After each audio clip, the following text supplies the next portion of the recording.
আসসালামু আলাইকুম প্রিয় শিক্ষার্থীরা, কেমন আছো তোমরা সবাই? আশা করি তোমরা সবাই ভালো আছো। আর রসায়নের রসকাট সিরিজের নতুন আরেকটা পর্বে তোমাদের সবাইকে সুস্বাগত। তো আজকের রসায়নের শর্টকাট অর্থাৎ রসকাট ক্লাসরুমে আমরা আজকে যে জিনিসটা শিখবো সেটা হচ্ছে আমাদের আধুনিক পর্যায় সারণীর যে 18টা গ্রুপ আছে, এই 18টা গ্রুপের নাম আমরা আজকে শিখবো। ঠিক আছে?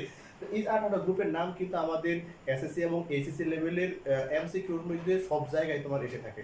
তো এই 18টা নাম যদি আমরা মুখস্থ রাখতে পারি তা আশা করি আমাদের এমসিকিউতে বিষয়টা খুবই সহজ হবে। তো দেখো, আমরা 18টা গ্রুপের নাম কিন্তু খুব সহজে সুন্দর করে লিখে রেখেছি।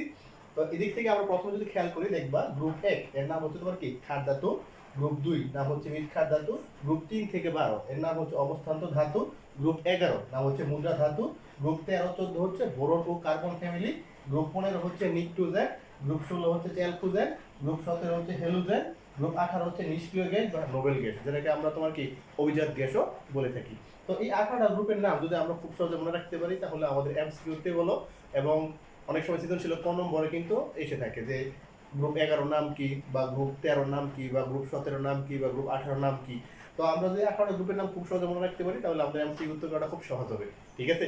আমরা আরেকবার বলি, গ্রুপ 1 ক্ষার ধাতু, গ্রুপ 2 মৃৎ ক্ষার ধাতু, গ্রুপ 3 থেকে 12 অবস্থান্ত ধাতু, গ্রুপ 11 মুদ্রা ধাতু, গ্রুপ 13 14 বোরন কার্বন ফ্যামিলি, তারপর হচ্ছে group 15 pnictogen, group 16 chalcogen, group 17 halogen, group 18 তোমার কি নিষ্ক্রিয় গ্যাস। ঠিক আছে?